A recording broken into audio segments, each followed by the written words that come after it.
किष्किंधा कांड। दोस्तों, अरण्य कांड के बाद वाल्मीकि रामायण का अगला भाग किष्किंधा कांड के नाम से जाना जाता है।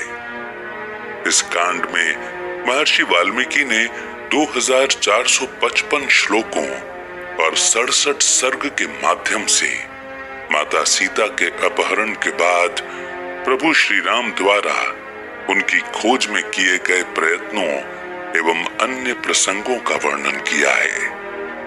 महर्षि वाल्मीकि ने किष्किंधा कांड में प्रभु श्री राम और हनुमान के मिलन का वर्णन, सुग्रीव से मित्रता, सुग्रीव द्वारा सीता माता की खोज, बाली और सुग्रीव का युद्ध व श्री राम द्वारा बाली का वध, सुग्रीव का राज्याभिषेक, हनुमान द्वारा वानर सेना का निर्माण कर माता सीता की खोज, हनुमान जी का समुद्र लांघ कर लंका जाना आदि प्रसंगों का वर्णन किया है। तो आइए प्रभु श्री राम और हनुमान जी का स्मरण कर किष्किंधा कांड को आरंभ करते हैं, सिर्फ और सिर्फ गीगल पर। प्रभु श्री राम और सुग्रीव की मित्रता और हनुमान जी से मिलने का प्रसंग। दोस्तों, अरण्य कांड में हमने पढ़ा था कि प्रभु श्री राम और लक्ष्मण जी माता सीता की खोज में निकल पड़ते हैं। रास्ते में पंपा सरोवर के पास मतंग ऋषि के आश्रम में उन्हें शबरी मिलती है। शबरी प्रभु श्री राम को सुग्रीव से मिलने की बात कहकर अपनी देह त्याग देती है। इसके बाद प्रभु श्री राम और लक्ष्मण सुग्रीव की खोज में आगे बढ़ते हैं। पंपा सरोवर की सुंदरता, निर्मल स्वच्छ जल, नीले सुंदर कमल और मधुर वाणी में चहकते पशु पक्षियों को देखकर प्रभु श्री राम सीता जी की याद में व्याकुल हो जाते हैं। श्री राम के तेजस्वी चेहरे पर माता सीता से विरह की वेदना साफ देखी जा सकती थी। उनके ओज भरे चेहरे पर यकायक एक निराशा का भाव आ जाता है। प्रभु श्री राम पंपा सरोवर की इस अद्भुत सुंदरता को देखकर भाई लक्ष्मण से कहते हैं, हे अनुज लक्ष्मण, ये कैसी विडंबना है। विधि का ये कैसा विधान है कि मैं यहाँ इस सुंदर और रमणीक वन में आराम से घूम रहा हूं और मेरी प्राण प्रिय जनक नंदिनी सीता मेरे कारण न जाने कहां और कितने कष्ट व दुख में होगी। हे भाई, सीता के वियोग में मुझे इस सरोवर की मनमोहक सुंदरता, पशु पक्षियों की मधुर चहचहाहट और सुगंधित हरे भरे फूल पौधे भी नीरस लग रहे हैं। मेरे भाई, अब हमें देर नहीं करनी चाहिए और शीघ्र ही सीता की खोज का प्रयत्न तेज करना होगा। बड़े भाई राम की इस अवस्था को देखकर लक्ष्मण जी भी दुखी हो गए। भाभी की चिंता में उनके भी प्राण सूख रहे थे, लेकिन उन्होंने धीरज रखते हुए स्वयं को संयमित किया और प्रभु श्री राम से कहा, हे तात, अपने आप को संभालिए। वो दुराचारी रावण जगदम्बा स्वरूप भाभी मां को कोई हानि नहीं पहुंचा सकता है। मेरा मन कहता है कि माता सीता जहां भी होंगी वहां सुरक्षित होंगी। हम जल्दी ही उन्हें खोज लेंगे भैया और वापस ले आएंगे। इसके साथ ही उस दुष्ट पापी रावण का विनाश भी निश्चित है भैया। आप धैर्य रखते हुए स्वयं को संभालें। इस प्रकार दोनों भाई एक दूसरे को ढाढ़स बंधाते हुए पंपा सरोवर को पार कर ऋष्यमुख पर्वत की ओर बढ़ते हैं, जहां सुग्रीव का निवास था। इधर ऋष्यमुख पर्वत पर सुग्रीव ने देखा कि दो धनुर्धर युवक पर्वत की ओर आ रहे हैं। उन्हें शंका हुई कि कहीं उनके बड़े भाई बाली ने तो इन दोनों युवकों को नहीं भेजा। सुग्रीव और बाली दोनों भाइयों में राजा बनने को लेकर झगड़ा था।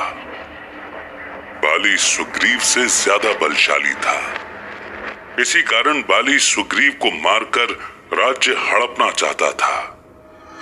बाली के भय से ही सुग्रीव अपनी वानर सेना के साथ छुपते रहते थे।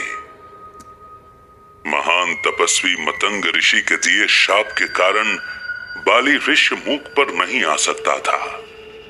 इसी बात का लाभ उठाकर सुग्रीव बाली से बचने के लिए ऋष्यमुख पर्वत पर रहते थे। दोनों धनुषधारी वीर युवकों को देखकर सुग्रीव के मन में तरह तरह की आशंका होने लगी। उन्हें बाली और उसकी सेना की ताकत के बारे में ज्ञान था। सुग्रीव की सेना के महारथी वानर सहित पूरी सेना भी इन दोनों युवकों को देखकर बाली के भय से घबराकर एक जगह पर एकत्रित होने लगी। देखते ही देखते सुग्रीव की वानर सेना में खलबली मच गई।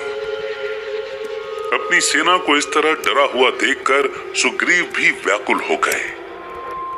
तभी सुग्रीव को विचार आया कि इस संकट का अब एक ही समाधान है।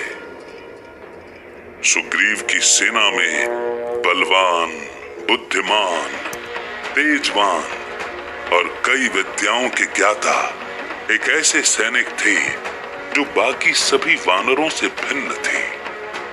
उनका नाम था पवन पुत्र वीर हनुमान। सुग्रीव ने तुरंत वीर हनुमान को अपने पास बुलाया। हनुमान जी ने स्थिति को समझ लिया और सुग्रीव से कहा, हे वानर राज, आप व्यर्थ ही चिंता कर रहे हैं। ये ऋष्यमुख पर्वत है। मतंग ऋषि के प्रताप से दुष्ट बाली यहां कभी नहीं आ सकता। ये दोनों युवक कोई और ही हैं। महाराज, यदि आपकी आज्ञा हो तो मैं स्वयं जाकर इन युवकों के बारे में पता लगाता हूं। हनुमान जी की बात सुनकर वानर राज सुग्रीव ने कुछ देर विचार किया और कहा, हे वीरंजनी पुत्र, आपकी वीरता, बल और बुद्धि पर मुझे पूरा विश्वास है। आप इन दोनों धनुर्धारी युवकों के पास जाकर उनके यहाँ वन में आने का कारण व उनके बारे में जानकारी लेकर आओ। यदि ये दोनों हमारे हितैषी हुए तो अच्छा समाचार है, लेकिन यदि इनके विचार हमारे लिए हितकर नहीं हुए तो आप हमें संकेत कर देना। आपका संकेत पाकर हम युद्ध के लिए तैयार रहेंगे। महाराज सुग्रीव की आज्ञा पाकर हनुमान जी ने अपना रूप बदलकर एक ऋषि का रूप धारण किया और पर्वतों को पार करते हुए श्री राम लक्ष्मण के पास जा पहुंचे। ऋषि रूप में पहुंचे हनुमान जी ने श्री राम लक्ष्मण का अभिवादन किया और कहा, हे नरश्रेष्ठ, आप दोनों सत्य पराक्रमी राजऋषि तपस्वी वीर जान पड़ते हैं। हे वीर पुरुष, आप दोनों देखने में तो राजकुमार की तरह दिखते हैं, लेकिन आप दोनों ने तपस्वियों जैसा रूप धारण कर रखा है। साथ ही अपने कंधे पर ये धनुष और बाण लेकर इस घनघोर वन में आए हैं। कृपया अपने आने का कारण बताएं। हो सकता है मैं आपकी कोई सहायता कर सकूं। प्रभु श्री राम ने हनुमान जी को देखते ही जान लिया था कि ये सामान्य ऋषि नहीं है। हनुमान जी की बातें सुनकर श्री राम ने समझ लिया कि ये बहुत ही विद्वान और वीर हैं, क्योंकि उनके मुख से एक भी अशुद्ध या निरर्थक शब्द नहीं निकला। बात करते समय हनुमान जी के चेहरे पर एक अद्वितीय तेज था। हनुमान जी की बातें सुनकर श्री राम जी की आज्ञा से लक्ष्मण ने कहा, हे ऋषिवर, आपने ठीक ही समझा है। ये कौशल नरेश दशरथ के बड़े पुत्र राम हैं और मैं इनका छोटा भाई लक्ष्मण हूं। हम दोनों यहाँ पिता की आज्ञा से 14 वर्ष के वनवास पर हैं। हमारे साथ भैया श्री राम की धर्म पत्नी माता सीता भी थी। पंचवटी के आश्रम से दुष्ट राक्षस रावण उन्हें उठा ले गया है। हम दोनों उन्हीं की खोज में निकले हैं। रास्ते में कबंध ने सुग्रीव की प्रशंसा करते हुए कहा था कि वो हमारी सहायता करेंगे, इसीलिए हम यहाँ सुग्रीव को खोज रहे हैं। भ्राता लक्ष्मण के मुख से प्रभु श्री राम का नाम सुनते ही हनुमान जी प्रसन्न हो गए। उन्होंने तुरंत प्रभु श्री राम की जय जयकार करते हुए उन्हें साष्टांग प्रणाम किया और वानर रूप में आकर कहने लगे, प्रभु श्री राम और वीर लक्ष्मण, आप दोनों सही स्थान पर आए हैं। वानर राज सुग्रीव यहीं पास में पर्वत पर रहते हैं। मैं उनका दूत पवन पुत्र अंजनी सुत हनुमान हूं। उनके साथ उनके ही बड़े भाई बाली ने दुर्व्यवहार किया है। उनकी धर्म पत्नी का अपहरण कर उन्हें राज्य से निष्कासित कर दिया और अब उनका वध करने के लिए उन्हें खोज रहा है। उसी बाली के भय से कपिराज सुग्रीव राज्य छोड़कर यहाँ पर्वत पर रहते हैं। उन्होंने ही मुझे यहाँ भेजा है। आपसे मिलकर उन्हें बड़ी प्रसन्नता होगी। आइए, मैं आपको उनके पास ले चलता हूं। हनुमान जी को वानर रूप में देखते ही प्रभु श्री राम और लक्ष्मण चकित रह गए। हनुमान जी का तेज रूपी मुख, तपस्वी आभा मंडल और बलिष्ठ शरीर देखते ही बनता था। हनुमान जी को असली रूप में देख प्रभु श्री राम ने हनुमान जी से कहा, हे वीर पवन पुत्र हनुमान, आपसे मिलकर हमें अत्यंत प्रसन्नता हुई। मैं आपको ऋषि रूप में देखकर ही भाप गया था कि आप कोई अत्यंत विद्वान और निर्भीक वीर हैं। आपके जैसा महावीर दूत पाकर महाराज सुग्रीव धन्य हो गए। अब आप हमें शीघ्र ही वानर राज सुग्रीव के पास ले चलें। प्रभु श्री राम की आज्ञा मिलते ही हनुमान जी उन्हें व लक्ष्मण को अपने कंधे पर बिठाकर ऋष्यमुख पर्वत की चोटी पर सुग्रीव के पास ले जाते हैं। वहां पहुंचकर हनुमान जी ने राम लक्ष्मण को आदर सत्कार के साथ एक स्थान पर बैठाया और पास के पर्वत पर रह रहे सुग्रीव को प्रभु श्री राम का सारा हाल बताया। प्रभु श्री राम के बारे में सुनकर सुग्रीव को पीड़ा हुई और वे श्री राम से मिलने के लिए दौड़ पड़े। उन्हें देखते ही सुग्रीव ने श्री राम को आदर के साथ प्रणाम किया और दोनों भाइयों का उचित सत्कार कर उन्हें बैठने के लिए आसन दिया। सुग्रीव ने श्री राम से कहा, हे दशरथ नंदन, आपकी पीड़ा और व्यथा को मैं भली भांति समझ सकता हूं। मेरी भी स्थिति आपके ही समान है। हे प्रभु, आप आदेश करें, मैं देवी सीता को खोजने में आपकी यथाशक्ति सहायता करूंगा। सुग्रीव का मित्रता प्रस्ताव सुनकर श्री राम बड़े प्रसन्न हुए। उन्होंने सुग्रीव से कहा, हे कपिराज, आपके मित्रवत व्यवहार के बारे में मैंने बहुत सुना है। मुझे भी आपसे मिलकर अत्यंत प्रसन्नता हुई। श्री राम के मुख से ये वचन सुनकर सुग्रीव की खुशी का ठिकाना न रहा। उन्हें अब बाली के समक्ष जाने का साहस मिल गया था। उन्होंने प्रसन्न भाव से हनुमान की तरफ देखा। हनुमान सहित वानर सेना भी इस मित्रता के निर्णय से बहुत खुश थी। हनुमान जी ने आसपास के सूखे पेड़ों की शाखाओं को तोड़कर उसमें आग जलाई तथा राम और सुग्रीव दोनों को अग्नि को साक्षी मानकर मित्रता करने के लिए आग्रह किया।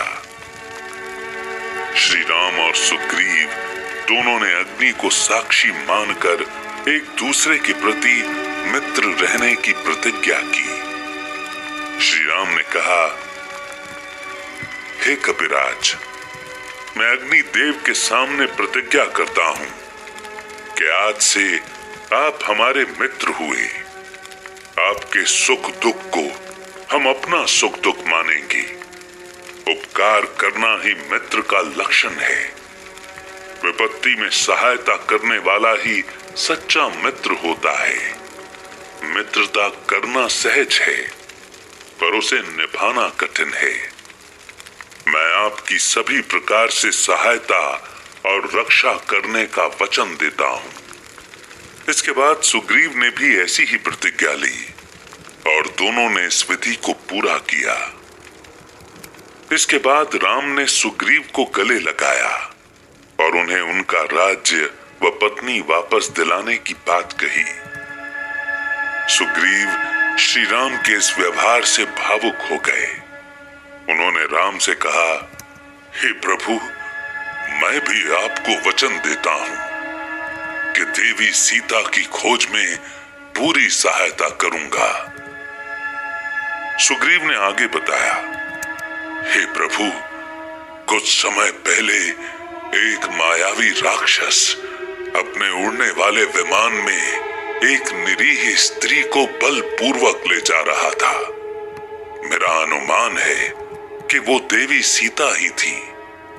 उस समय ऋष्यमूक पर्वत को पार करते समय उस स्त्री ने अपने गहने व कपड़े नीचे फेंक दिए थे, जिन्हें मेरी वानर सेना ने एकत्रित किया था।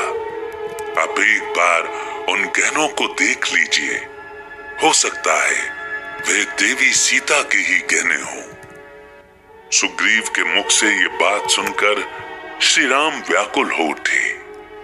उन्होंने सुग्रीव से तुरंत ही गहने लाने को कहा। राम के कहे अनुसार सुग्रीव ने गहनों की पोटली लाकर दिखाई। गहनों को देखते ही राम की आंखों से आंसू बहने लगे। वे सीता के बारे में सोचकर भावुक हो गए। उन्होंने भावुक मन से कहा, हे कपिराज, आपका अनुमान ठीक है। ये सभी गहने मेरी सीता के ही हैं।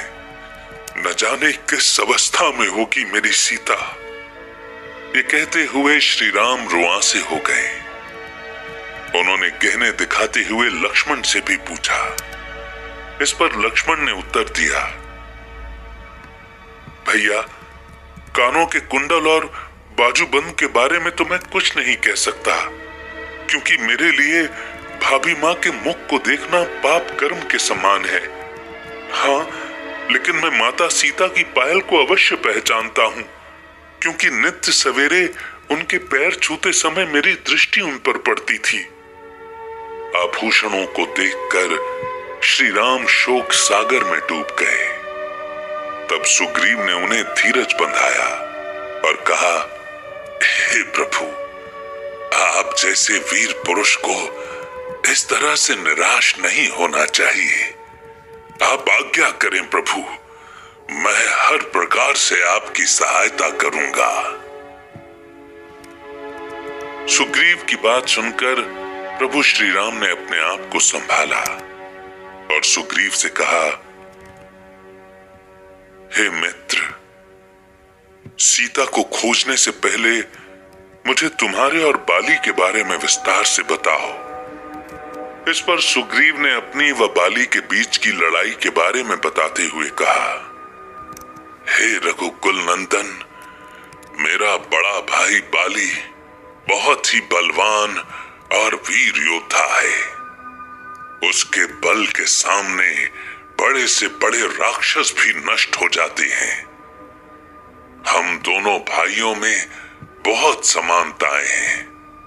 हम दोनों ही भाई शरीर व मुख से एक समान दिखते हैं, लेकिन बाली मुझसे बल व शक्ति में कई गुना तेज है।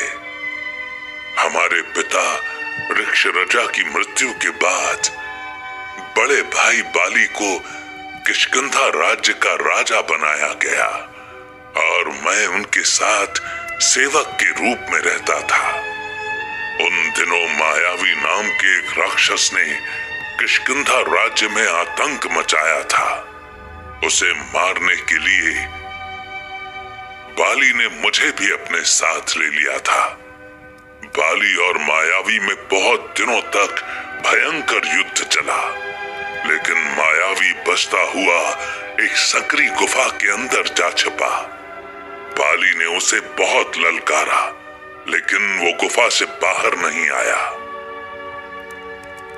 इस पर क्रोध में डूबे बाली ने मुझे गुफा के द्वार पर पहरा देने के लिए कहा और स्वयं गुफा के अंदर उस मायावी राक्षस को मारने के लिए चला गया। बहुत दिनों बाद भी बाली उस गुफा से बाहर नहीं आया। इधर गुफा के अंदर से राक्षसों की बहुत भयानक आवाजें भी आती रहती थीं।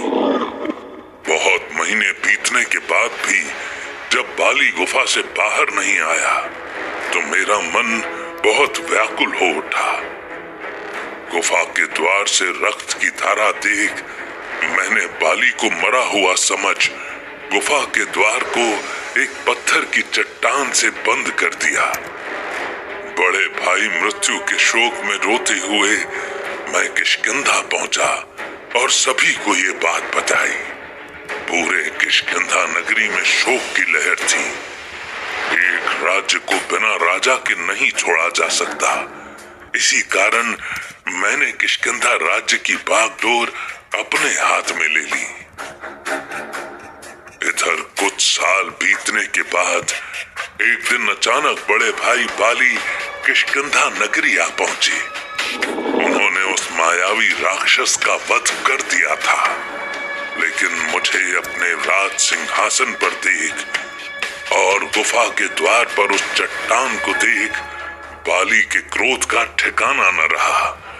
उन्हें लगा कि मैंने राजा बनने की लालसा में उस गुफा का द्वार बंद कर दिया और यहाँ आकर किष्किंधा का राजा बन गया। इस बात से क्रोधित होकर बाली ने मुझे राज्य से अपमानित करके निष्कासित कर दिया और मेरी पत्नी का अपहरण कर लिया। अब वो मेरा वध करना चाहता है। इसी कारण से मैं यहाँ अपने हितैषी वानरों के साथ इस पर्वत पर छुपकर रहने को विवश हूँ। हनुमान, नल, नील और ये वानर ही मेरे सच्चे साथी हैं। घोर विपत्ति में भी इन्होंने मुझे नहीं छोड़ा। सुग्रीव की व्यथा सुनकर श्री राम ने कहा, हे मित्र, अब तुम निश्चिंत रहो। इस धर्म युद्ध में मैं तुम्हारे साथ हूं। मैं बाली का वध कर तुम्हें तुम्हारा राज्य और पत्नी दोनों लौटाने में मदद करूंगा। श्री राम की बात सुनकर सुग्रीव के मन में प्रसन्नता का भाव आ गया, लेकिन वो बाली के पराक्रम को भी जानता था। इसीलिए सुग्रीव ने हिचकिचाते हुए श्री राम से कहा, हे रघुवीर, बाली महाबलशाली है। पर्वतों को उखाड़कर वह गेंद की तरह फेंक देता है। बड़े बड़े वृक्षों को एक ही धक्के से गिरा देता है। महाभीषण दुदुम्भी राक्षस को भी उसने एक ही वार में मार डाला था। बाली इतना बलवान है कि वो 7 पेड़ों को एक ही वार में झकझोर कर धरती पर गिरा देता है। जो पुरुष एक ही बाण से 7 वृक्षों को काट देगा, वही बाली का वध करने में समर्थ हो सकता है। सुग्रीव की बात सुनकर प्रभु श्री राम मंद मंद मुस्कुराते हुए उठे और उन्होंने अपने तरकश से एक दिव्य बाण निकालकर अपने धनुष पर प्रत्यंचा चढ़ाई और एक ही बाण से 7 वृक्षों को काट गिराया। ये देख सुग्रीव सहित सभी वानर चकित हो गए और हाथ जोड़कर श्री राम की जय जयकार करने लगे। सुग्रीव ने श्री राम से कहा, हे राघव, मुझे क्षमा करें। मैंने व्यर्थ ही आपके पराक्रम और बल पर शंका जताई थी। अब मुझे विश्वास हो गया है कि आपके हाथों से ही बाली मारा जा सकता है। श्री राम ने सुग्रीव से कहा, कपिराज, अब हमें देर नहीं करनी चाहिए। किष्किंधा नगरी चलकर बाली को युद्ध के लिए ललकारो। मैं पेड़ों की आड़ में छिपकर तुम्हारा युद्ध देखूंगा और अवसर पाते ही बाली को बाण से मृत्यु लोक पहुंचा दूंगा। सुग्रीव व बाली का युद्ध और श्री राम द्वारा बाली वध का प्रसंग। श्री राम के वचन सुनकर सुग्रीव भय मुक्त हो गए और किष्किंधा नगरी की ओर चल पड़े। वहां पहुंचकर सुग्रीव ने बाली को युद्ध के लिए ललकारा। बाली! सुग्रीव को वहां देखकर बाली क्रोध से उसकी ओर झपटा। दोनों भाइयों में हाथों से मल्ल युद्ध होने लगा। इधर कुछ ही दूरी पर श्री राम पेड़ की आड़ में दोनों का युद्ध देख रहे थे। थोड़ी ही देर में महाबली बाली की मार से सुग्रीव अधमरे से हो गए। बाली सुग्रीव को उठा उठाकर पटकने लगा और घूंसों के प्रहार से वार करने लगा। सुग्रीव किसी तरह अपने प्राण बचाकर वहां से भाग निकलते हैं। बाली भी उनके पीछे पीछे मारने को दौड़ता है, लेकिन ऋष्यमूक पर्वत के निकट पहुंचते ही बाली वापस किष्किंधा नगरी लौट जाता है। कुछ देर बाद श्री राम भी सुग्रीव के पास पहुंचते हैं। श्री राम को देखते ही सुग्रीव क्रोध व दर्द के मिश्रित भाव से श्री राम से कहते हैं, हे प्रभु, आपने मित्रता के वचन को भूलकर मेरे साथ धोखा किया है। आपने मेरी रक्षा का वचन देकर मुझे वहां मरने के लिए छोड़ दिया। यदि आपको बाली को नहीं मारना था तो मुझे उसके पास भेजा ही क्यों? सुग्रीव के पीड़ा व क्रोध से भरे वचन सुनकर श्री राम ने अपनी कठिनाई बताते हुए कहा, हे कपिराज, आपका क्रोधित होना उचित है, परंतु मैं भी विवश था। आप दोनों ही भाई शरीर की बनावट और चेहरे में एक दूसरे के समान ही हो। एक साथ होने पर आप दोनों में अंतर करना असंभव था। यदि मेरा बाण गलती से आपको लग जाता तो बड़ा अनर्थ होता। इतना कहकर श्री राम ने सुग्रीव को धीरज बंधाया। श्री राम की ये बात सुनकर सुग्रीव का क्रोध तुरंत शांत हो गया। सुग्रीव ने श्री राम से कहा, हे प्रभु, मुझे क्षमा करें। मैं आपकी विवशता को समझ गया हूं, लेकिन अब हम बाली को कैसे मारेंगे? अब तो वो और भी क्रोध में मेरा वध करने को आतुर होगा। इस पर श्री राम ने कहा, कपिराज, आप निश्चिंत रहें। इस बार बाली की मृत्यु तय है। इस बार आप अपने शरीर पर कोई चिन्ह पहन लेना, जिससे मैं आप दोनों में अंतर कर सकूं और बाली का वध कर सकूं। श्री राम की आज्ञा पाकर लक्ष्मण ने सुग्रीव के गले में फूलों की माला पहना दी। सुग्रीव बहुत डरे हुए थे, परंतु राम के आग्रह करने पर वो फिर से बाली के साथ युद्ध करने चले गए। किष्किंधा पहुंचते ही सुग्रीव ने एक बार फिर से बाली को युद्ध के लिए ललकारा। बाली, हिम्मत है तो बाहर आ। कायर, क्यों अंदर छिपा बैठा है? सुग्रीव की आवाज सुनते ही क्रोध में तमतमाया बाली तेजी से बाहर की ओर दौड़ा, लेकिन तभी बाली की पत्नी तारा ने उसका रास्ता रोक लिया। तारा बड़ी बुद्धिमती स्त्री थी। उसने बाली से कहा, हे स्वामी, सुग्रीव अभी अभी आपसे मार खाकर और हार कर भागा है। इतनी जल्दी फिर कैसे ललकार रहा है? जरूर कोई न कोई बलवान योद्धा उसके पीछे है। मैंने हमारे पुत्र अंगद से सुना है कि अयोध्या के 2 वीर राजकुमार इसी वन में आए हैं। कौन जाने सुग्रीव से उनकी मित्रता हो गई हो। आपका इस समय जाना उचित नहीं प्रतीत होता।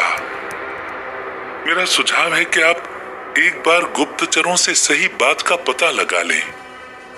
यदि मेरा अनुमान सही हो तो आप भी राम से मिलकर मित्रता कर लें। वे वीर और धर्मात्मा हैं। फिर सुग्रीव भी आपका छोटा भाई ही तो है। उसे युवराज बनाकर अपना लें। तारा की बात सुनकर बाली को और भी क्रोध आ गया। उसने तारा से क्रोध में कहा, सुग्रीव मेरा भाई नहीं बैरी है। उसने मेरा वध करने की कोशिश की और छल से मेरे राज्य पर राज किया। ऐसे बैरी की ललकार सुनकर मैं चुप नहीं रह सकता। और फिर श्री राम तो धर्मात्मा है। वे अकारण मुझे क्यों मारेंगे? मैं तुम्हें वचन देता हूं कि सुग्रीव को जान से नहीं मारूंगा।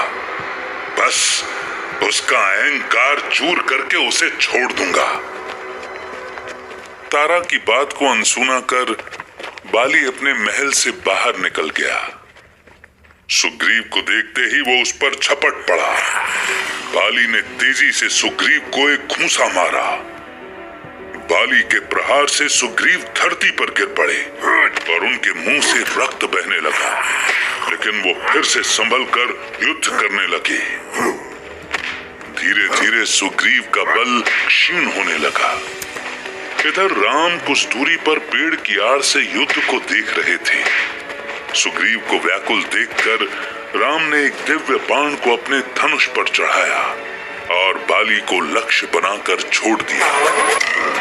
श्री राम के बाण के प्रहार से बाली का सीना फट गया और वह पृथ्वी पर गिर पड़ा।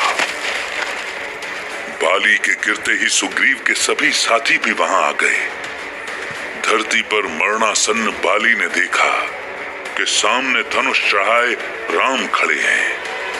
बाली ने उनसे प्रश्न किया, हे रघुनंदन, आप राजा दशरथ के सुविख्यात पुत्र हैं। आपके दर्शन सबको प्रिय हैं। मैं यहां आपसे युद्ध करने नहीं आया था। मैं तो दूसरे के साथ युद्ध में उलझा हुआ था। उस दशा में आपने मेरा वध करके कैसा महान काम किया है। इस भूतल पर सभी प्राणी आपके यश का वर्णन करते हुए कहते हैं कि श्री रामचंद्र जी कुलीन, तेजस्वी, उत्तम व्रत का आचरण करने वाले, करुणा का अनुभव करने वाले, प्रजा के हितैषी व दयालु हैं। ये राजन, अपराधियों को दंड देना ये राजा के गुण हैं। मुझ जैसे निरपराधी को मारकर आपको क्या मिला? हे रघुवीर, मैंने आपका क्या बिगाड़ा था? न तो मैंने आपका अपमान किया और ना ही आपके राज्य पर चढ़ाई ही की। फिर आपने यह धर्म क्यों किया?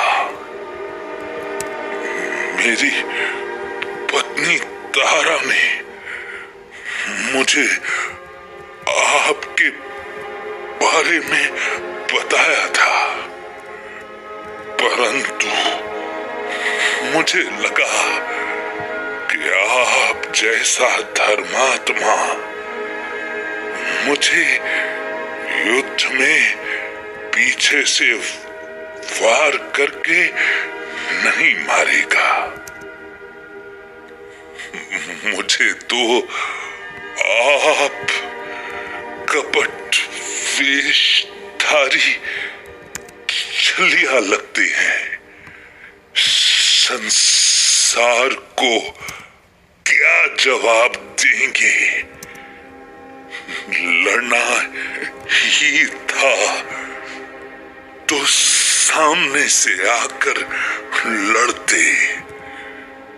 रही सुग्रीव से मित्रता की बात, यदि मुझसे कहते तो मैं एक ही दिन में रावण और मंदोदरी समेत सीता को लाकर आपको दे देता। बाली पीड़ा से बेचैन था, अधिक न बोल सका। बाली के वचन सुनकर श्री राम को रोष आया। उन्होंने बाली से कहा, हे कपिराज, मृत्यु को निकट देखकर जिस धर्म की तुम दुहाई दे रहे हो, मैंने भी तुम्हारा वध उसी धर्म की रक्षा के लिए किया है। एक राजा का कर्तव्य प्रजा की रक्षा करना होता है, लेकिन तुमने अपने जीवन काल में काम भावना को ही महत्व दिया। मायावी राक्षस की पत्नी को पाने की लालसा में ही उसके साथ तुमने युद्ध किया और छोटे भाई सुग्रीव को दोषी मानते हुए उसकी पत्नी का हरण कर उसका भोग किया। उसकी पत्नी रूमा तुम्हारे लिए बेटी के समान है। छोटे भाई की पत्नी का भोग करना सर्वथा अधर्म है। तुम्हें मारकर मैंने धर्म की रक्षा की है और मित्र की सहायता की है। तुम्हारे काम और कर्म वन में विचरण करने वाले जंगली पशुओं के समान ही थे और किसी जंगली पशु को छिपकर मारने में कोई दोष नहीं है। श्री राम के वचन सुनकर बाली को अपनी गलती का आभास हुआ। उसने श्री राम से हाथ जोड़कर क्षमा मांगी और कहा, हे प्रभु, मुझे पर स्त्री हरण का दंड मिल गया है। मैं अपने कर्मों के लिए आपसे क्षमा मांगता हूं। अपने लिए मुझे कोई चिंता नहीं है, लेकिन मेरी पत्नी तारा और पुत्र अंगद के बारे में चिंता है। हे प्रभु, आप दयालु हैं। आप इन पर कृपा कीजिए। श्री राम ने मरते हुए बाली को तारा और अंगद की सुरक्षा का आश्वासन दिया। तभी बाली की पत्नी तारा भी रोती रोती आई और पति से लिपटकर विलाप करने लगी। बाली ने सुग्रीव को अपने पास बुलाया और कहा, हे अनुज सुग्रीव, मैं सदा के लिए जा रहा हूं। पिछली बातों को भूल कर मुझे क्षमा करना। किष्किंधा का राज मैं तुम्हें खुशी से देता हूं। अब तुम ही अंगद के पिता हो। तुम जानते हो कि वो कितने लाड प्यार से पला है। भाई, मुझे क्षमा करना और तारा के सुख सम्मान का ध्यान रखना। श्री राम के काम में किसी प्रकार की ढील न करना। इतना कहते हुए बाली ने प्राण त्याग दिए। बड़े भाई को मरता देख सुग्रीव सब बातें भूलकर फपक फपक कर रोने लगा। वो स्वयं को भाई की मृत्यु का दोषी मानकर आत्मग्लानि में विलाप करने लगा।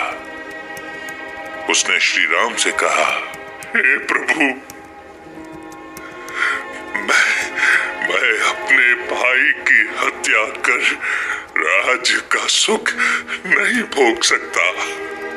भाई के वध के साथ ही मैंने भाभी तारा और अंगद का जीवन भी नष्ट कर दिया है। मुझे अब जीवन जीने का कोई अधिकार नहीं है। प्रभु,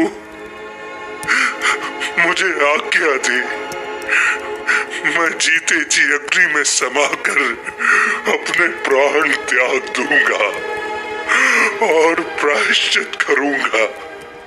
इस पर श्री राम ने सुग्रीव को ढाढ़स बंधाते हुए समझाया और कहा,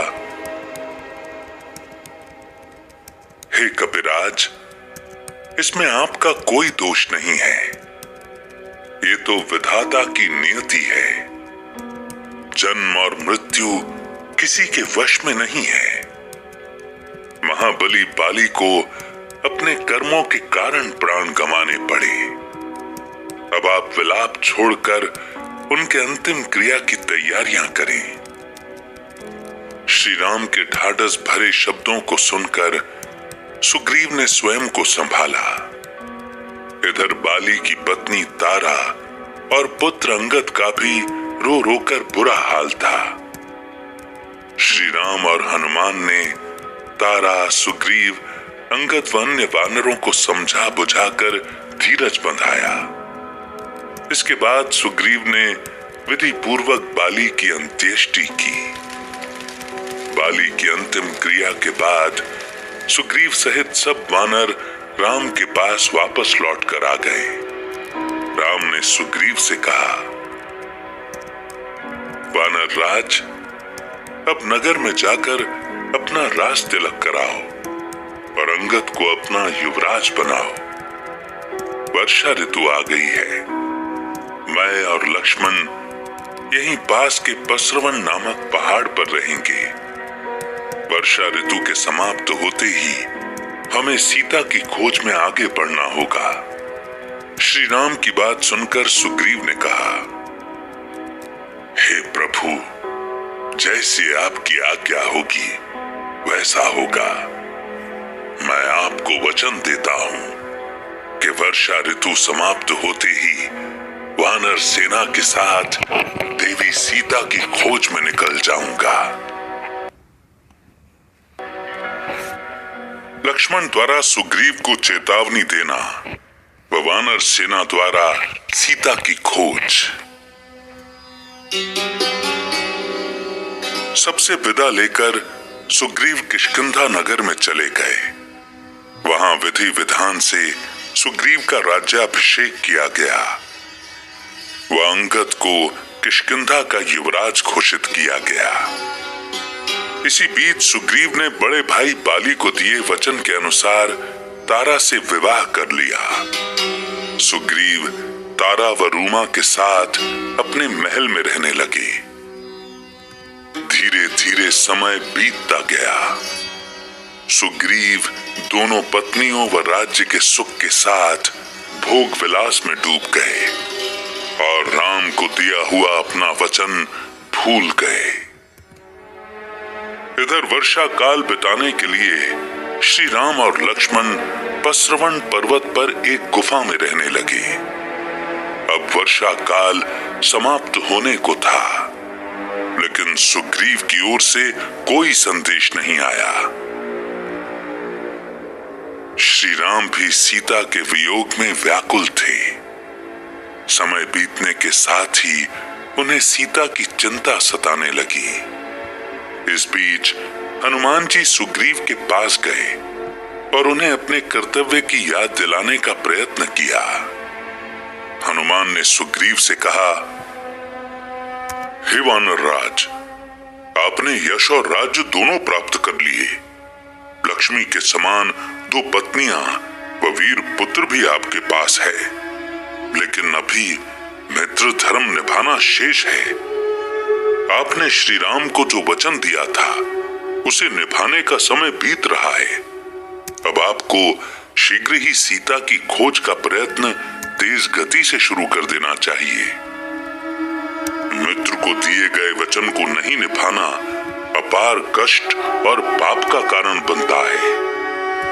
हनुमान की बात सुनकर भोग विलास में डूबे सुग्रीव ने सेनापति नल को बुलाकर आज्ञा दी कि 15 दिन के भीतर सब वानर राजधानी में आ जाएं। नल ने सुग्रीव की आज्ञा के अनुसार सभी दिशाओं में दूत भेजे, लेकिन सुग्रीव एक बार फिर हनुमान द्वारा बताई गई बातों को भूलकर भोग विलास में रम गए। इधर शरद ऋतु समाप्त होने पर भी जब सुग्रीव राम के पास नहीं आए तो श्री राम को अच्छा नहीं लगा। उन्होंने लक्ष्मण को बुलाकर कहा, हे अनुज, ऐसा लगता है कि सुग्रीव राजमत और 2 पत्नियों के भोग विलास में डूब गया है और मुझे दिया गया वचन भी भूल गया है। भ्राता, तुम अभी किष्किंधा जाओ और सुग्रीव से कह दो कि यमलोक का दरवाजा बंद नहीं हुआ है। अपने वचन को भूलने का परिणाम भयानक होगा। श्री राम के मुख से इतने कठोर वचन सुनते ही लक्ष्मण को भी सुग्रीव पर बड़ा क्रोध हुआ। बड़े भाई की आज्ञा लेकर क्रोध में भरे लक्ष्मण धनुष बाण लेकर किष्किंधा की ओर चल दिए, लेकिन श्री राम सुमित्रा नंदन लक्ष्मण के क्रोध को जानते थे। यदि लक्ष्मण इसी क्रोध में किष्किंधा गए तो वो सुग्रीव को मृत्यु लोक पहुंचाकर ही आएंगे। इसीलिए श्री राम ने लक्ष्मण से कहा, हे प्रिय अनुज, वैसे तो सुग्रीव ने काम ही ऐसा किया है कि क्रोध आना स्वाभाविक है, परंतु फिर भी वो हमारा मित्र है। अभी उसे अपने कर्तव्य का बोध कराना है। इसीलिए तुम अपने क्रोध पर नियंत्रण रखना। श्री राम की बात सुनकर लक्ष्मण का क्रोध शांत हुआ। भाई की आज्ञा लेकर लक्ष्मण किष्किंधा की ओर निकले। किष्किंधा पहुंचकर लक्ष्मण ने अपने धनुष से बहुत तेज टंकार की।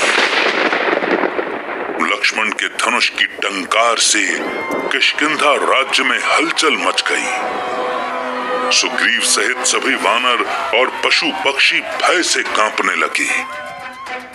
लक्ष्मण को इस तरह क्रोध में देखकर सुग्रीव सारी बात समझ गए। सुग्रीव का साहस नहीं हुआ कि वो लक्ष्मण के सामने आ सके।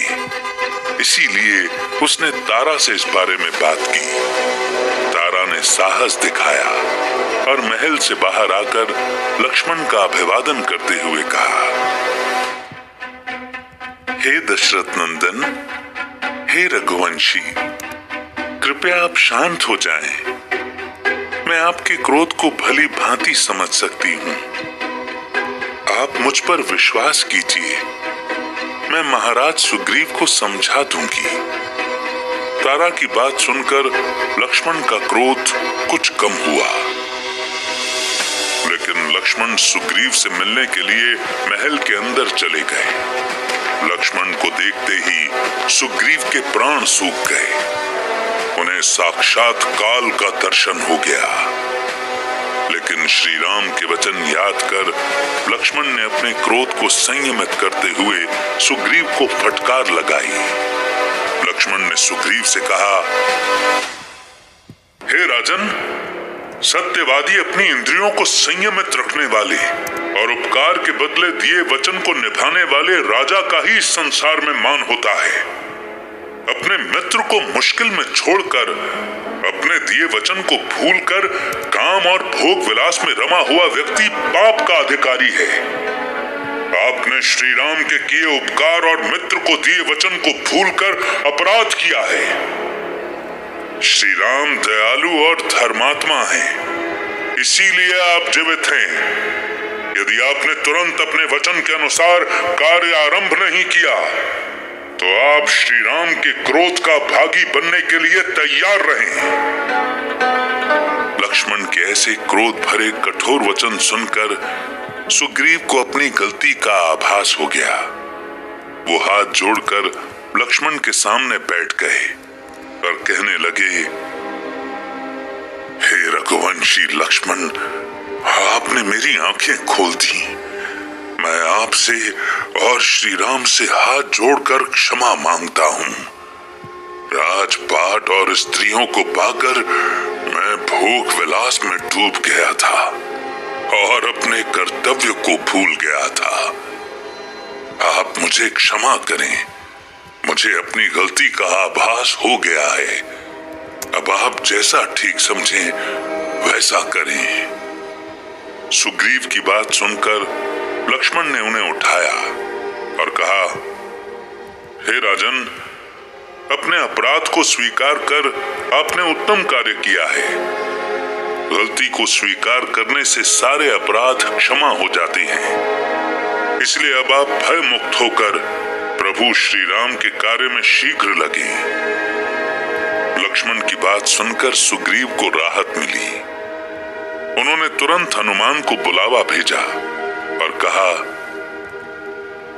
हे अंजनी पुत्र, आप तुरंत सब वानरों को बुलवाएं। जो भी 10 दिन के भीतर नहीं आएगा उसे कठोर दंड मिलेगा। इसके बाद सुग्रीव लक्ष्मण के साथ श्री राम से मिलने गए। श्री राम के चरणों में गिरकर उन्होंने क्षमा याचना की। राम ने बड़े स्नेह से सुग्रीव को गले लगा लिया। कुछ ही समय में लाखों की संख्या में वानरों की टोलियां वहां आ पहुंची।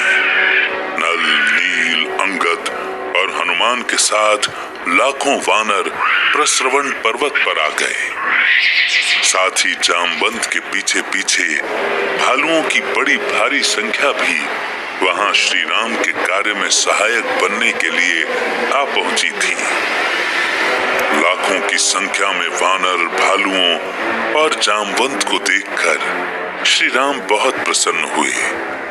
राम ने सुग्रीव से कहा, मित्र, पहले तो हमें सीता के जीवित होने व रावण के स्थान का पता लगाना होगा।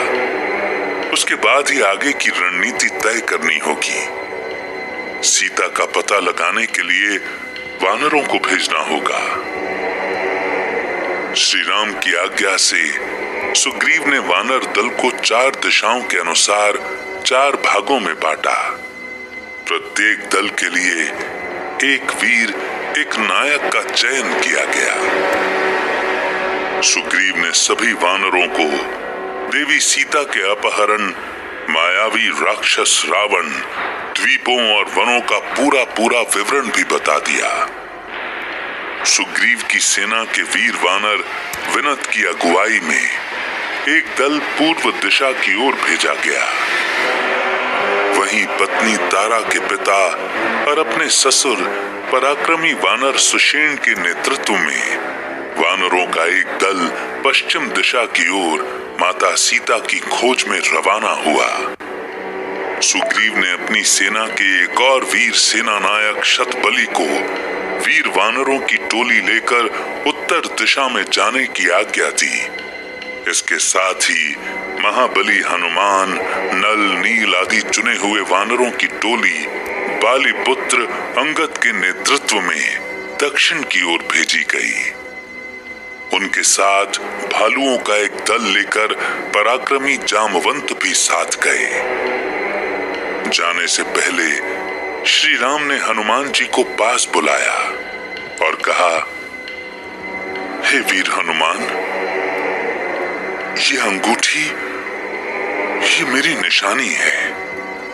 इस पर राम नाम भी अंकित है।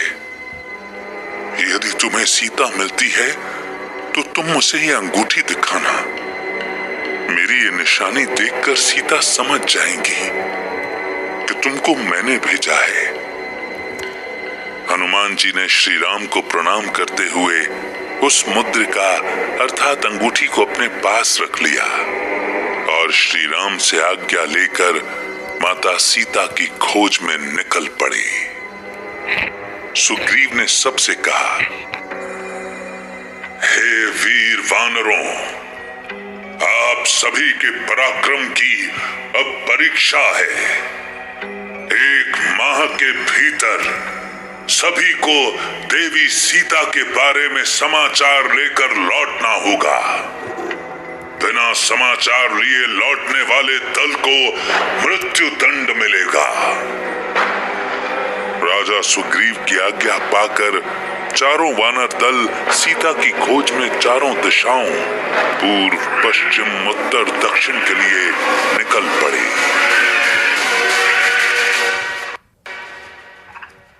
संपाति द्वारा सीता का पता बताना और जामवंत द्वारा हनुमान को समुद्र लांघने के लिए प्रेरित करने का प्रसंग। धीरे धीरे समय बीतता गया। यहाँ सुग्रीव श्री राम और लक्ष्मण के साथ किसी शुभ समाचार की राह देख रहे थे, लेकिन 1 माह बीतने के बाद पूर्व, पश्चिम व उत्तर दिशा की ओर गया वानर दल निराशा के साथ वापस लौट आया था। सभी मिलकर दक्षिण दिशा की ओर गए दल की प्रतीक्षा करने लगे। दक्षिण का दल वनों, पर्वतों और कंदराओं को खोजता हुआ समुद्र के तट तक जा पहुंचा। यहां से आगे का मार्ग किसी को नहीं पता था। नल नील ने दल के नायक अंगद से कहा, हे बाली पुत्र, आगे तो विशाल समुद्र दिखाई पड़ रहा है। दूर दूर तक केवल अथाह जल है और महाराज सुग्रीव द्वारा दिया गया 1 माह का समय भी पूरा हो गया है। अब आप ही बताएं कि कहां जाएं और क्या करें। अंगद ने कुछ देर विचार करने के बाद कहा, हम जिस कार्य के लिए किष्किंधा से चले थे वो पूरा नहीं हुआ है।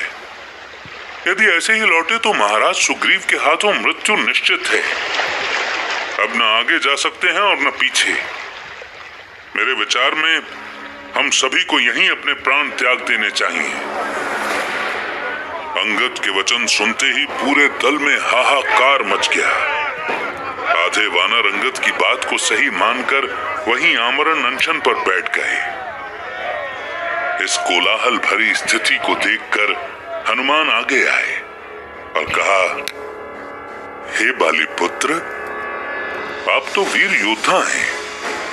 आपके पिता की वीरता की चर्चा संसार में चारों ओर फैली है। आप जैसे वीर के मुख से ऐसी बात शोभा नहीं देती है। यदि आप चाहें तो किसी भी परिस्थिति से पार पा सकते हैं। हनुमान की उत्साह भरी बातें सुनकर अंगद ने प्राण त्यागने का विचार छोड़ दिया और हनुमान के साथ आगे बढ़ने के लिए तैयार हो गया। तभी उन्होंने पर्वत की चोटी पर एक बड़ा भयंकर गिद्ध देखा। सभी वानर उसे देखकर डर गए। उन्हें लगा कि ये कोई मायावी राक्षस है। लगातार 1 महीने से वनों में घूमते हुए सभी वानर थक गए थे। इतने बड़े शरीर के गिद्ध से युद्ध करने की शक्ति अब उनमें नहीं बची थी। उन्हें लगा कि अब उनका अंत काल निकट है। ऐसा मानकर सभी वानर एक स्थान पर एकत्रित हो गए और अंगद की आज्ञा की प्रतीक्षा करने लगे। इधर पर्वत पर बैठा गिद्ध जटायु का बड़ा भाई संपाति था। इतने वानरों को एक साथ देखकर संपाति ने जोर से गर्जना की और कहा, अरे वाह, आज बहुत समय बाद अच्छा खाना दिखा है। आज तो भर पेट खाऊंगा। संपाति के वचन सुनकर सारे वानर भय से कांपने लगे। अंगद ने हनुमान से कहा, हे अंजनी पुत्र, लगता है हमारे भाग्य में सफलता नहीं लिखी है। पहले तो महाराज सुग्रीव की आज्ञा का पालन नहीं कर पाए और अब जब हम श्री राम के कार्य के लिए आगे जा रहे हैं तो ये विपदा आ पड़ी है। इससे अच्छा भाग्य तो गिद्धराज जटायु का था। कम से कम वो अपने अंतिम समय में प्रभु श्री राम के काम तो आए। अंगद के मुख से जटायु का नाम सुनते ही गिद्ध संपाति चकित हो गया। उसने अंगद से कहा, हे वानर, तुम जटायु के बारे में क्या जानते हो? जरा विस्तार से मुझे बताओ। मैं जटायु का बड़ा भाई संपाति हूं।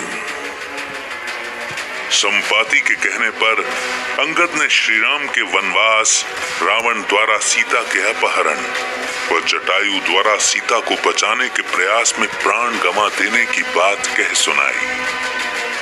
जटायु की मृत्यु का समाचार सुनते ही संपाति व्याकुल हो गया। अंगद ने उन्हें धैर्य बंधाया और कहा, हे गिद्धराज, हम सभी वानर माता सीता की खोज में निकले हैं। यदि आपने उस दुष्ट रावण को अथवा माता सीता को देखा हो अथवा इस बारे में कुछ भी जानते हो तो बताने का कष्ट करें। इस पर संपाति ने कहा,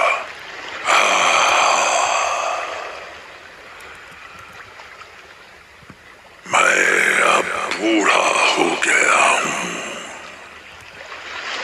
और मेरे पंख भी जल गए हैं। इसीलिए मैं उड़ नहीं सकता। नहीं तो मैं तुम्हारी सहायता करके रावण से अपने भाई की मृत्यु का बदला लेता। हालांकि मैं शरीर से असहाय हूं, इसीलिए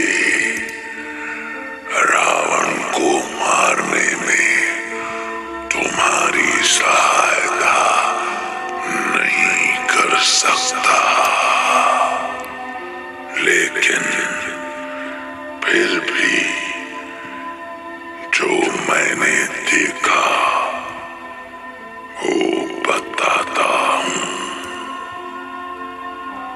कुछ महीने पहले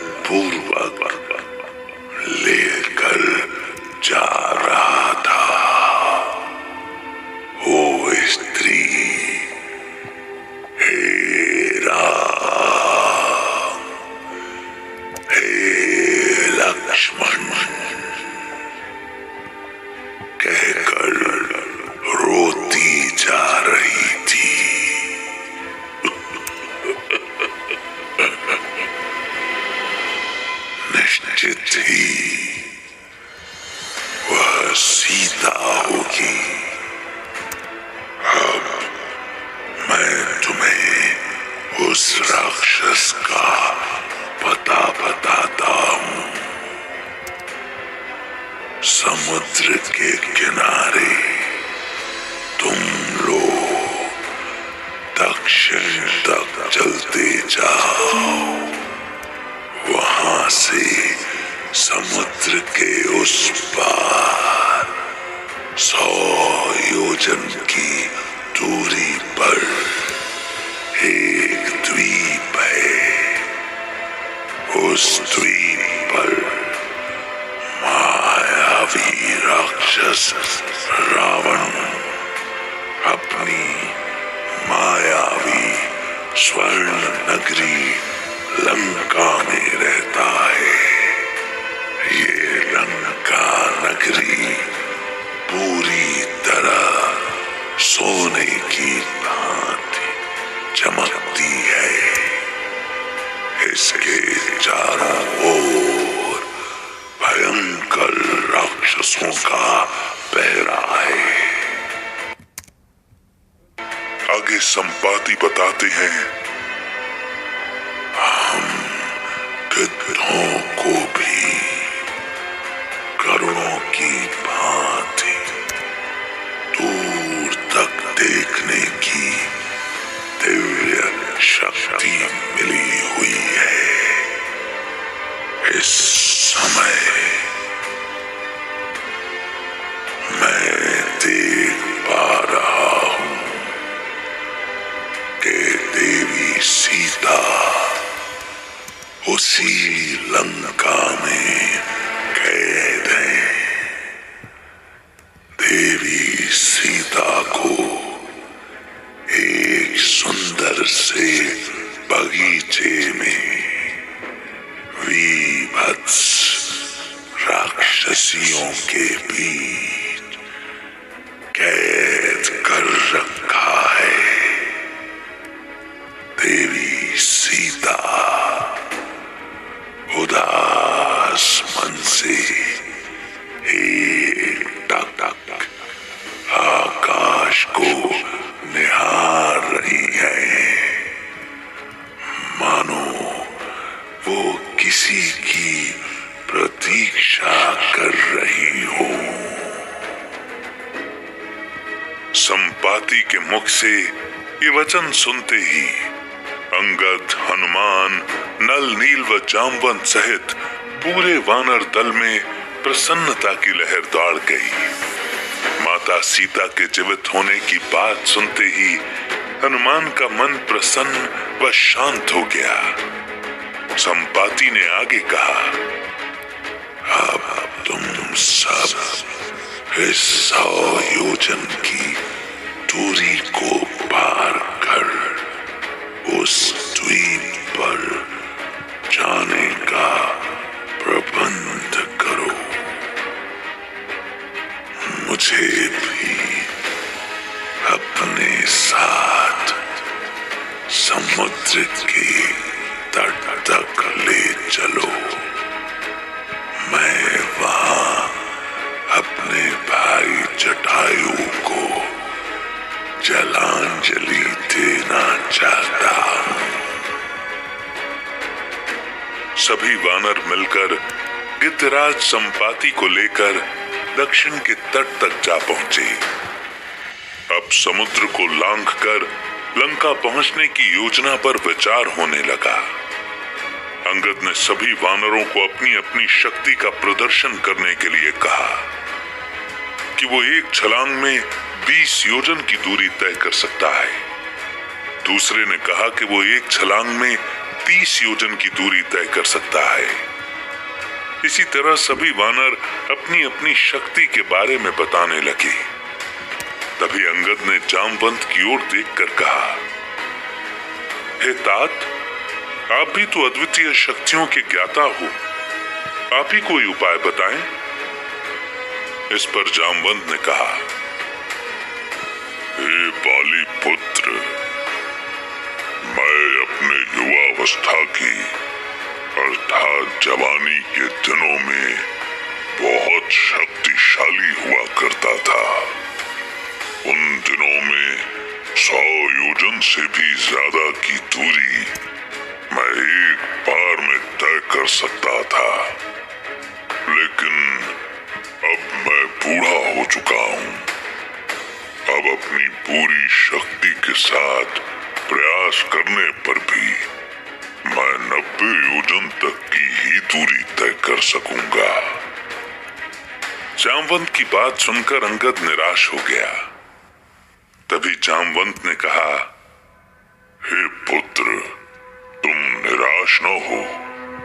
मैं एक ऐसे वानर को जानता हूं जो हम सब में अति बलशाली, अति बुद्धिशाली और 100 योजन से भी अधिक दूरी तय करने की शक्ति रखता है। जामवंत के वचन सुनकर अंगद के मुख पर प्रसन्नता के साथ आश्चर्य का भाव तैर गया।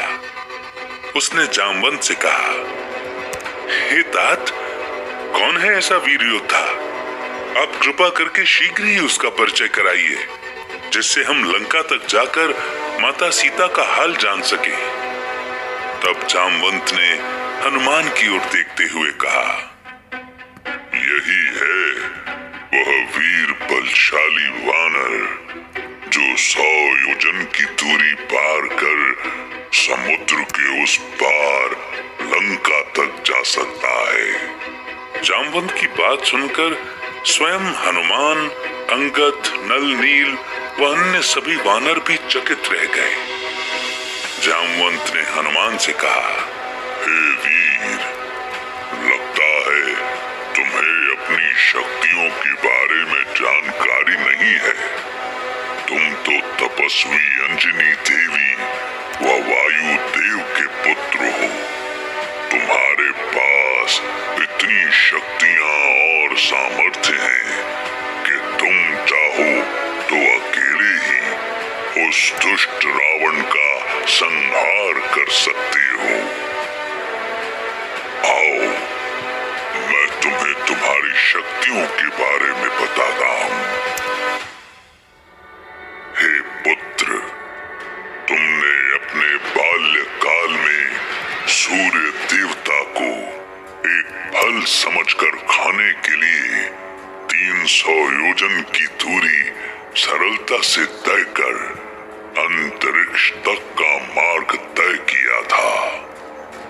तुमने कुछ समय के लिए सूर्य को अपने मुख में भी समाहित कर लिया था। सूर्य के इस तरह छुप जाने से पूरी सृष्टि में कोलाहल मच गया था। तभी देवराज इंद्र ने क्रोधित होकर तुम्हारे मुख पर अपने वज्र से प्रहार किया था।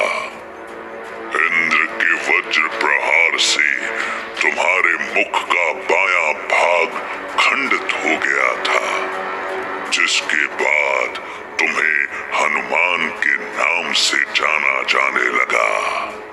हे पुत्र, देवराज इंद्र के इस कृत्य से तुम्हारे पिता वायुदेव बहुत क्रोधित हो गए थे। क्रोध में उन्होंने तीनों लोकों में वायु का प्रवाह रोक लिया था, जिससे सभी प्राणियों में भगदड़ मच गई थी। बिना वायु के पृथ्वी लोक के निवासियों का जीवन संकट में पड़ गया था। समस्त लोक के देवताओं ने तुम्हारे पिता वायुदेव को मनाया। तब उन्होंने वायु का प्रवाह प्रारंभ किया। हे हनुमान, जागो और अपनी शक्तियों को पहचानो। तुम्हें ब्रह्मा जी से वरदान प्राप्त है कि तुम्हारी मृत्यु किसी भी शस्त्र से नहीं हो सकती है। मृत्यु सदैव तुम्हारे अधीन रहेगी। तुम जब चाहोगे तब मृत्यु को प्राप्त हो सकोगे। तुम्हारी इच्छा के विरुद्ध मृत्यु तुम तक नहीं पहुंच सकेगी। हे पवन पुत्र किस विचार में हो? उठो और अपनी शक्तियों को पहचानो।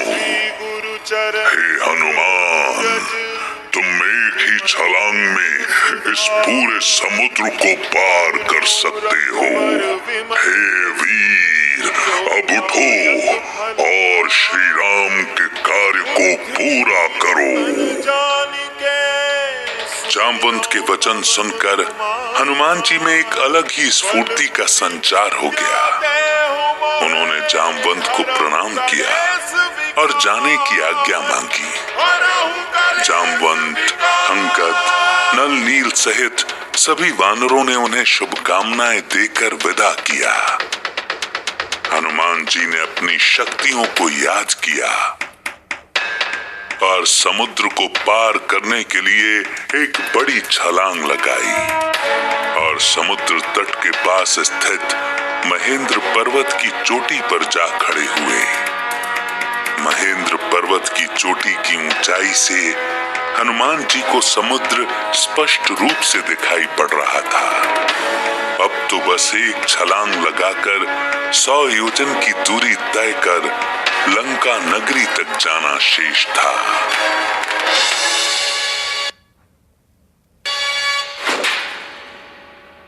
और दोस्तों, इसी मोड़ पर रामायण का ये चौथा चैप्टर किष्किंधा कांड समाप्त होता है। किष्किंधा कांड की घटनाएं हमें जीवन में मित्रता का महत्व सिखाती हैं। इस चैप्टर से हमें ये सीख मिलती है कि जीवन में सच्चे मित्रों का होना जरूरी है। इसके साथ ही एक बात और जुड़ती है कि केवल मित्रता करना ही काफी नहीं है, समय आने पर मित्रता निभाना भी जरूरी है। सच्चा मित्र तो वही होता है जो किसी भी परिस्थिति में अपने मित्र का साथ नहीं छोड़े और उससे किया हुआ वादा पूरा करे। श्री राम और सुग्रीव की मित्रता में भी एक समय पर सुग्रीव अपने सुख में इतना डूब गए थे कि वो श्री राम को दिया हुआ वादा भी भूल गए थे। तब हनुमान जी और लक्ष्मण जी ने उन्हें याद दिलाया था। इसीलिए इस चैप्टर से हमें जीवन में अच्छे और सच्चे मित्र बनाना और समय आने पर मित्रता को निभाने की सीख मिलती है। इसके अलावा भी बहुत सारी छुपी हुई बातें हैं इस चैप्टर में जो जीवन दर्शन के लिए बहुत आवश्यक हैं। कब क्रोध को संयमित करना है, हनुमान जी की तरह केवल समर्थ बोलना है, व्यर्थ वचन अर्थात वेस्ट टॉक से खुद को दूर रखना है। अपनी गलतियों का आभास हमें मरते वक्त ना हो बल्कि कर्म को करने से पहले ही हो जाए। न जाने ऐसी कितनी ही छोटी छोटी बातें हैं जो रामायण हमें सिखाती है। सच ही कहा है कि श्री राम जी ने जो किया और श्री कृष्ण जी ने जो कहा वो करने से जीवन धन्य हो जाता है।